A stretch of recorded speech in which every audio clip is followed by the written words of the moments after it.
And, we were supposed to meet early, and because of exigencies of duties, I could not make it in time. But I want to maybe put a few things in perspective. One is on the national blackout that affected the country yesterday. I've seen the CS has made a statement for energy early today or in the afternoon. Mine is just to ask the Committee of Energy in Senate and the National Assembly to move with speed and start inquiry into this national blackout or outage that we are facing as a country. The committees of energy in the Senate and National Assembly must come up with speed and tell the country what happened yesterday, open an inquiry. We want to know what is happening for the last 3 to 4 times that we have had national blackout, and it's affected their Kenyans, not only their normal lives, but the businesses and even hospitals where we have risked lives of many Kenyans. The committee should come out of recess because this is a national emergency and invite the stakeholders of the energy sector. Tell the country what is happening, the solutions to this national outage and blackouts that we are facing as a country, and also quantify the losses that Kenyans have experienced in terms of economic loss. Businesses Kenyans have lost because most of them use fridges. Most patients in hospitals also depend on electricity to sustain them in ICU. I hope they can co-opt other committees, and this should be addressed with the agency it deserves, and also the possibility even other agencies should get involved. Say that if there is a sabotage being caused, should be investigated also by other agencies, including DCI, in their own motion. So I want to urge the Committee of Parliament to come out of recess and tell the country what really happened yesterday. And it is saddening that we are experiencing this almost in a few months. And I don't think it is going to be business as usual going into the future. So that we don't risk lives, we don't risk businesses. And of course, I want to ask the government to also seal loopholes that might have been causing this national blackout and outage. Because the response were a bit longer. Up to 6 a.m. there were Kenyans who are not having their electricity back. And my worry is the Kenyans who are at the hospital, Kenyans who are doing businesses, and you know, the quantification. And I think Kenya Power and Lighting Company must be called out. They need to compensate Kenyans who either lost their businesses or were disadvantaged in one way or another, and therefore Kenya Power must compensate Kenyans. And number 2 is that Kenya Power, I think, is now the high time as a country. We must have a conversation of doing market liberalization where we no longer allow Kenya Power and Lighting Company to be the only monopoly in terms of energy generation. The Constitution allows even counties to generate their own electricity.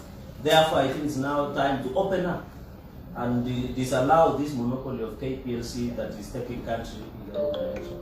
Secondly is on the issue of Kenya Power, the issue of the generators, standby generators of JKIA. We saw yesterday, sadly, a few months ago in August, the CS Transport, Murkomen, went to Kenya Power, to JKIA, fired individuals, told the country that generators have been fixed, but yesterday it was a disaster. How can you lose electricity and generator at a critical national asset like Jomo Kenyatta International Airport? I think the minister must apologize to the country for lying to Kenyans that the generators were working, yet he knew very well they were not working. It is an embarrassment. The other day, JKI roofs were leaking. He formed a committee to look into leaking roofs. Now, I hope he is not intending to form another committee to look into why generators are not working. Because the generator to work is very simple. Every Kenyan knows how generators work. Unakanyaka, unavuruta mara tatu, na generator inawaka and you have electricity. So do we need an explanation to that? I think this is the incompetence of the CS of Roads and Transport, that is not only incompetent, but he lied to Kenyans that generators are working, and yet they are not working. And therefore, these are critical national strategic assets of national security importance that it should not even lose at 10 seconds, even power outage in JKI. You can imagine the place that was supposed to land. Therefore, it must apologize to this country and Kenyans. And you know, the last time he came to Nandi, the other month, he came and insulted me and called me a kilikidogo. I thought he has fixed the generator. So who has a kilikidogo now? Because if you cannot fix a generator, where unakanyaka 1, 2, 3, kick, the generator goes on and you are able to use. So in fact, I thought he had finished fixing the leaking roofs in JKI by the time he was insulting me. I thought he had fixed generators in JKI by the time he insulting me. I want to ask him, instead of having the energy to take me to court, he should use the same energy to fix leaking roofs in JKI, fix the standby generators that are not working in JKI. He is no longer a national embarrassment. He is an embarrassment to himself by this level of incompetence that we have seen in recent times. And we shall continue calling him out, because it is his business to deliver for behalf of the country. So if even leaking rooms and standby generator cannot be fixed, what will happen to our roads that are not passable, especially in Nandi County and across the country? If he forms a committee to look into non-working generators, standby generators, he will have to combine United Nations and African Union to fix the roads. Because those are simple things that should be done when time comes up. So I think it is a high time that as a country, the CS Murkomen must take personal responsibility. It must be accountable to ensure as a country we don't go to what we are seeing, this embarrassment. And therefore, you know, I said yesterday, and I still believe that maybe we don't know his expertise. I think his expertise is belittling, demeaning, and insulting elected leaders like me. That is his where expertise is. But the expertise where is needed in this work, I think, is clueless in terms of what needs to be done in most of the sectors. And therefore, the issue of JKI is now embarrassing us, all of us as a country. And he needs to apologize. We don't need Ratmanzis visiting those areas, working in those areas, going and taking pictures. Taking pictures with calling a press conference and taking pictures and wearing designer whatever, so that some of us can see, no, we want the work to be done. And I hope by the close of business today, those standby generators must be working. If it is not working, he must take personal liability and responsibility. I have seen he wants to move the blame to KA. The ultimate and the buck stops with him. That is why the last time he went to KA and forced somebody to resign, he went there and assured us in a week's time the generators will be working. And I hope it is not only JKIA. I hope all other airstrips and airports in the country are working. And even because most of these airports are critical national security assets, that if we are not careful, elements might come into country that might harm even our national security. And that is the bottom point. And now blaming K and now saying there is sabotage, do it this year to investigate. I don't know, what investigation should you do to a generator that is installed and you just press the button called switch on and switch off, or put a timer? I don't know what level of incompetence is that. So chenye tunasema kwa ufupi, nataka niulize bunge, kamati za bunge za nishati na kawi watoke katika likizo, waite zile wizara husika, waambie Kenya kwa nini kuna blackout number 1 kupitia bunge la Seneti na bunge la kitaifa. Ya pili, wakadirie zile hasara ambazo Wakenya walipata. Ya tatu, watupatie suluhu kwa nini kuna ukosefu ama hii outage ya power blackout inafanyika chini ya miezi kidogo. Ya nne, washurutishe Kenya Power and Lighting wawape ridhaa wananchi ambao labda wamepoteza mali yao, biashara, na wale ambao wametahadharishwa katika ile mambo ya mahospitali, kwa sababu stima zinatumika huko. Na nafikiri bunge lazima imsummon ama invite waziri husika wa nishati na wale stakeholders wa Ministry of Energy, waapia before the parliament, waambie Kenya iko shida gani. Na kama ni sheria, kama ni nini, wapewe, ni Wakenya wasiendelee kuumia, hasa wakati huu ambao wanaelekea sikukuu. Inatakana Wakenya wakule sikukuu kwa amani bila kushuhudia hizi blackout. So I think parliament lazima wajitokeze, especially committee ya energy, waangalie hiyo maneno. Na ya pili, lazima sasa tuanze na mazungumzo katika taifa letu la Kenya. Kwa hii monopoly ya Kenya Power and Lighting lazima tuongelee sasa. Inatakana tufungue ikuwe soko huru, ndio wale ambao wako na uwezo ya kutoa nishati na kutoa mambo ya kawi wapewe nafasi bora, ndio ikuwe rahisi, tusikuwe na hii monopoly. Unajua kukiwa na competitiveness hatutashuhudia. Ya pili na ya mwisho ni kuhusiana yale yalitendeka JKIA, kukosekana na zile standby generator.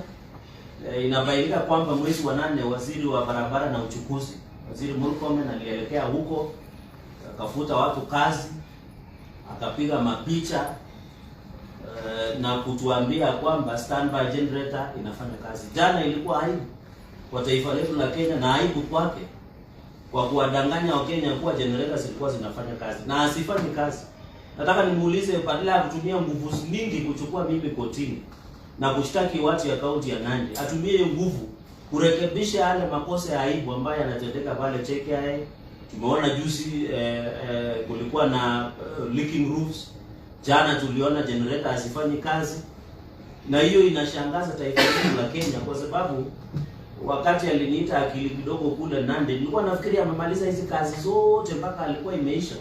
Lakini jana ilikuwa aibu sana kwake na kwa nchi yetu ya Kenya, na lazima aombe msamaha wa Kenya kwa kutuambia kuwa generators zilikuwa zinafanya kazi kule JKIA. Na mnajua JKIA ni strategic asset ya taifa letu la Kenya, usalama pia. Na hiyo pia lazima iangaliwe kwa undani. Na nafikiri ile baada ya kupiga mapicha na kuweka social media, lazima watu wafanye kazi, yani arudi afanye kazi kuhakikisha yale vingine. Kwa sababu kama na tutarajia unde kamati tena kama ile living rooms, tunatarajia asiunde kamati ya kuangalia mbona generator asifanye kazi. Kwa sababu akiunda kamati kwa aibu ndogo ndogo kama hizo za JKIA, za generator, na ikifika kwa mabarabara, si ataunda kamati ya United Nations na African Nation combine na ile ya SADC na ile sijui ya COMESA pamoja na East Africa kujaribu kurekebisha yale barabara zimeharibika.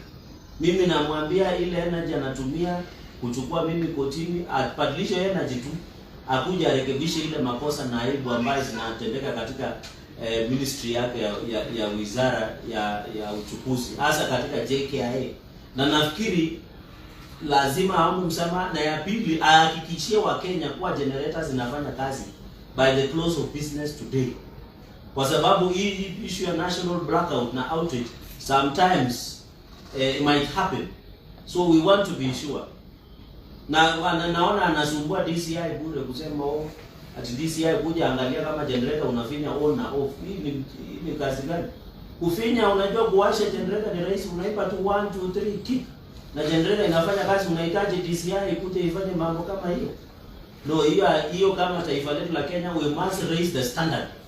Na labda ya mwisho tu, labda nafikiri unajua yeye labda hapo na falsafa ama ile ubabe wa kutusi na kudharau viongozi kama sisi, lakini hana ubabe wa kikazi na kitaaluma ambaye alipewa.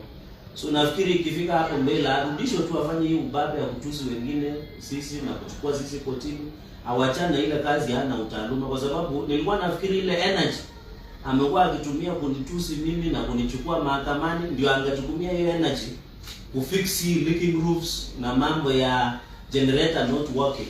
But bottom line is that it must be fixed. This is the issue that we saw at JKIA, na vile airstrips na airports zingine zihakikishwe kuwa zimekuwa na zile standby generator, ndio Wakenya waweze kutravel so that our planes ziweze kuland vizuri, wageni wetu wanaopita using JKIA waweze kusafiri vizuri. Nafikiri that is the greatest obligation to go. Na hii mambo ya kusema KA ndio wako na hiyo shida, asiwalaumu KA, the buck stops with it and his ministry. He must be able to fix. So start kusema mzidi hapo. Have a great afternoon. We shall leave it at there for today. Let's leave it at there today. One question. Yes.